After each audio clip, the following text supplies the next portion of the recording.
बिस्मिल्लाहिर्रहमानिर्रहीम। जय हिंद, वंदे मातरम, भारत माता की जय। अभी उत्तर प्रदेश के डिप्टी सीएम ने कहा है कि जब मदरसा पाकिस्तान में हो, चाहे बांग्लादेश में हो, चाहे हिंदुस्तान में हो, उनका पैटर्न एक ही है और वो आतंकी फैक्ट्री को चलाते हैं। बड़ा दुख होता है कि जब मुसलमान को ये कहा जाता है कि भाई उनके मदरसों में आतंकी फैक्ट्री होती है, लेकिन हम ये भूल जाते हैं कि जब मदरसा स्थापित हुआ तो मदरसे का मकसद क्या है। मदरसे का मकसद है, मदरसे का जो वर्ड है वो अरबी वर्ड है। मदरसे का मतलब है कि शिक्षा संस्थान। और मदरसे जब तामील हुए थे हिंदुस्तान में 1800 शताब्दी में पहला मदरसा तामील हुआ था अजमेर में। उसके बाद फिर मुगल आए, उन्होंने तामील कराए, लेकिन क्योंकि हमारी जबान उर्दू अरबी में है, देश के मुसलमान को अरबी नहीं आती है, तो जब मदरसे तामील हुए, जब मदरसे की स्थापना हुई तो ये इस उद्देश्य से हुई कि देश का मुसलमान अपने धर्म को सीखे, संस्कार सीखे, व्यवहार विचार सीखे और देश की जो पढ़ाई है, जो आधुनिक पढ़ाई है, विज्ञान भी सीखे। उस उद्देश्य से इनका गठन हुआ, फिर चलता रहा। कुछ युग बदला और कुछ लालची हमारे समाज के लोगों ने हमारे ही मदरसों को, हमारे ही दीनी अदारे को, जिसको हम माँ मानते हैं, मदरसा मुसलमान के लिए बहुत बड़ी चीज़ है। क्योंकि जब तक मुसलमान नमाज नहीं सीखेगा या उर्दू अरबी नहीं सीखेगा, उसके पास एक ही जरिया है, मदरसे या मस्जिदें। उसको बदनाम करने की जो साजिश की गई है, वो पाकिस्तान द्वारा एक एजेंडा चलाया गया, कुछ लोग हिंदुस्तान में भेजे गए, उससे मदरसों में ऐसी गतिविधियाँ पाई गई जिससे कि आज उत्तर प्रदेश के डिप्टी सीएम को ये कहना पड़ा है।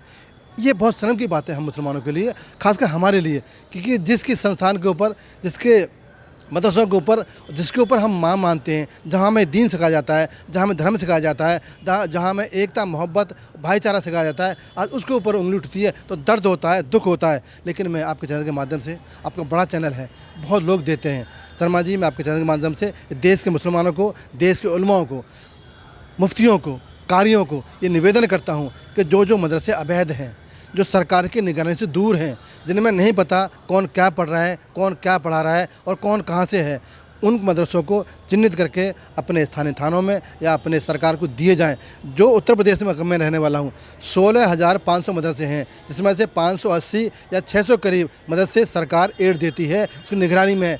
सभी मदरसों को आधुनिक बनाया जाए और सरकार की पहल है, मोदी जी की पहल है, योगी जी की पहल है। मोदी जी आते हैं 14 में तो कहते हैं देश के मुसलमानों, एक हाथ में कंप्यूटर हो आपके हाथ में, एक हाथ में कुरान हो। उन्होंने स्वीकार किया है कि मुसलमान अपने इस्लाम के साथ भी आगे बढ़े। योगी जी ने स्वीकार किया है 17 में कि उत्तर प्रदेश के मुसलमानों, मैं आपको एक ऑफ़र देता हूं, मैं आपको एक मौका देता हूं कि जो आपके मदरसे हैं उनको रजिस्टर कराएं, उनमें अरबी पढ़ाएं, उर्दू पढ़ाएं, विज्ञान पढ़ाएं, गणित पढ़ाएं, संस्कृत की पढ़ाएं, जिससे कि आपका बच्चा पढ़कर IAS IPS बने। तो ये कहीं ना कहीं हमारी समाज की कमियाँ हैं जिससे हम अछूते हैं। लेकिन जब हम मदरसे की बात करते हैं, समाज में गलत मैसेज बहुत समय से चलता आ रहा है। अब कुछ लोग, तमाम लोग ये भी कह रहे हैं जो APJ अब्दुल कलाम थे, वो भी तो मदरसे से पढ़े हुए थे, वो तो साइंटिस्ट बने। लेकिन जो सरकार है, जो आज के जो केशव प्रसाद मौर्य जो बयान दिया, अब इसको राजनीति से तुलना की जाएगी। आप एज ए मुसलमान, आप भी मानते हैं कि मदरसे से कहीं ना कहीं आतंकवादी निकलते हैं?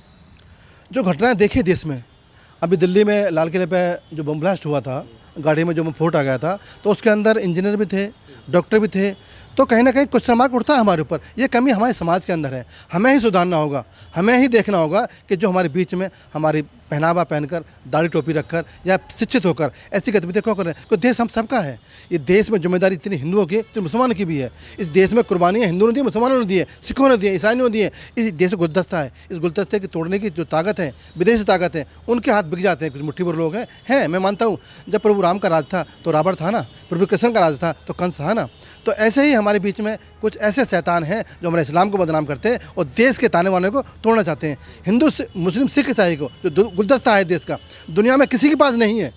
ऐसा भारत, मेरे जैसा भारत दुनिया में कहीं नहीं है जहाँ पे सिख भी है, ईसाई भी है, हिंदू भी है, मुसलमान भी है, मस्जिद भी है, मदरसा भी है, गुरुद्वारा भी है, गिरजाघर भी है और मस्जिद भी है। किसी देश के अंदर ऐसा ताना माना नहीं है। इसी ताना माना को तोड़ने के लिए विदेशी ताकतें, चाहे वो पाकिस्तान हो, चाहे वो बांग्लादेश हो, चाहे और बहुत सी ताकत है जो देश को तोड़ना चाहती हैं, देश के अंदर भाईचारे को ख़त्म करना चाहती हैं। लेकिन हमें समझना होगा, हमें जागरूक होना होगा और देश के मुसलमानों को अब वक्त आ गया है कि देश के मुसलमानों को इस देशभक्ति दिखाते हुए उन मदरसों को बंद कराएं या उन मदरसों पर कार्रवाई कराएं जो देश के खिलाफ काम कर रहे हैं। अगर मैं तमाम चीज़ों की बात करूं, अब जो विपक्ष है इस पर बड़ी राजनीति करने वाला है कि सरकार जो है दोहरी राजनीति करे। जैसे अभी कावड़ का मार्ग चल रहा है, कावड़ का सीज़न चल रहा है। अब तमाम लोग ये भी कहते हैं कि 5 मिनट के लिए नमाज के लिए सरकार को बड़ी दिक्कत हो जाती है। अब कावड़ चल रहा है तो 10 मिनट 10 दिन या 8 दिन या स्कूल भी बंद रहेंगे, कॉलेज भी बंद रहेंगे, ऑफिस भी बंद रहेंगे, सब कुछ बंद रहेगा। तो सरकार के दोहरे मापदंड से लोग देख रहे हैं।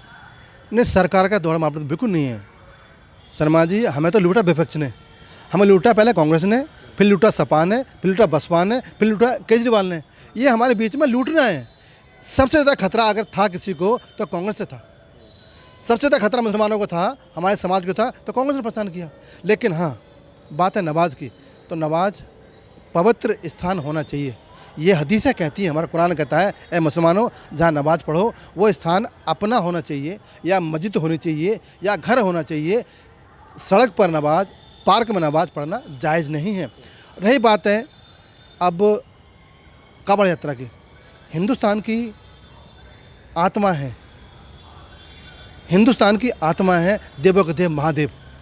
उसका जल लेने के लिए हिंदू सनातनी कांवड़ यात्रा लेके आते हैं। वो जल लेके आते हैं, नंगे पैर आते हैं, पैरों में छाले पड़ जाते हैं, पैर पक जाते हैं, पैर फट जाते हैं, लेकिन उनकी भक्ति में लीन होकर आते हैं।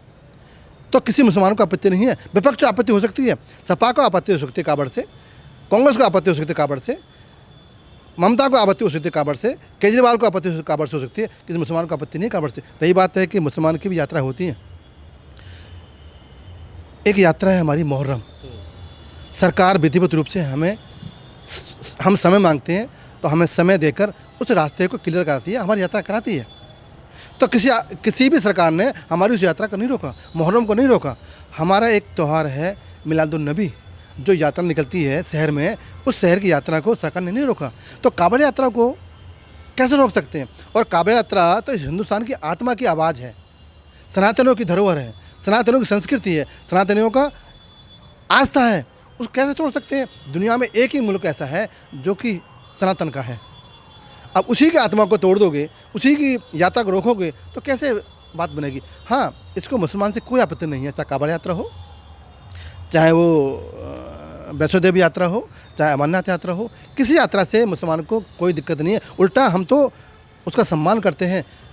हदीस में कहा है, लकुम दीनुकुम वलिया दीन, ए मुसलमानों, अपने दीन को भी मानो और दूसरे के धर्म की आस्था भी करो। तो ये विपक्ष को आपत्ति हमेशा होती रही है, लेकिन देश के मुसलमानों को आपत्ति कांवड़ यात्रा से है ही नहीं। भारत देश में जैसे पहलगांव हमला हुआ, नाम पूछ के मारा गया। अब जो नैरेटिव है, नैरेटिव की बात है, समाज में संदेश है। तमाम लोग ये भी कहते जो सही मुसलमान है कि अब समाज में इतना द्वेष फैल गया है, कोई भी हिंदू आदमी अपना मकान किसी भी मुसलमान को किराए पर देने को राज़ी नहीं है, कोई व्यापार करने को राज़ी नहीं है, कोई साथ में काम बढ़ाने को राज़ी नहीं है। हर मुसलमान को शक की नज़र से देखा जा रहा है। अब उसका सिलसिला जो आपको पता है, तमाम चीज़ें जो इतिहास में हुई हैं, क्या जो आज हिंदू शक की नज़र से देख रहा है, कहीं ना कहीं उसमें मुसलमानों का फेलियर है? शुभम शर्मा जी, मैं आपके चरण में हाथ जोड़ के अपने हिंदू भाई से कहना चाहता हूँ कि पहलगाम घटना जो हुई है उससे हमें मत जोड़ो।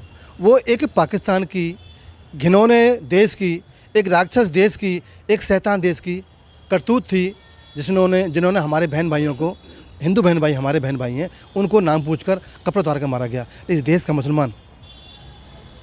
मुसलमान इस माटी से 5 बार नमाज पढ़ता है, सजदा करता है। और सुनो, हमारे 4-5 फादर यार, हमारे पूर्वज पहले हिंदू ही थे। हमने केवल पूजा पद्धति बदली है। देश की संस्कृति, देश का पहनावा, देश की भाषा, देश की बोलचाल, देश का खान पीन नहीं बदला। क्या एक दादा के 5 बच्चे होते हैं, एक काम कर ले और एक काम कोई और करे, एक कोई और कारोबार कोई और के, क्या भेद हो सकता है? केवल हमने पूजा पद्धति बदली है।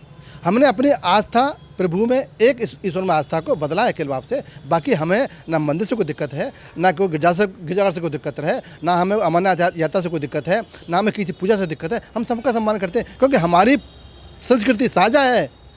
हम अलग हो ही नहीं सकते।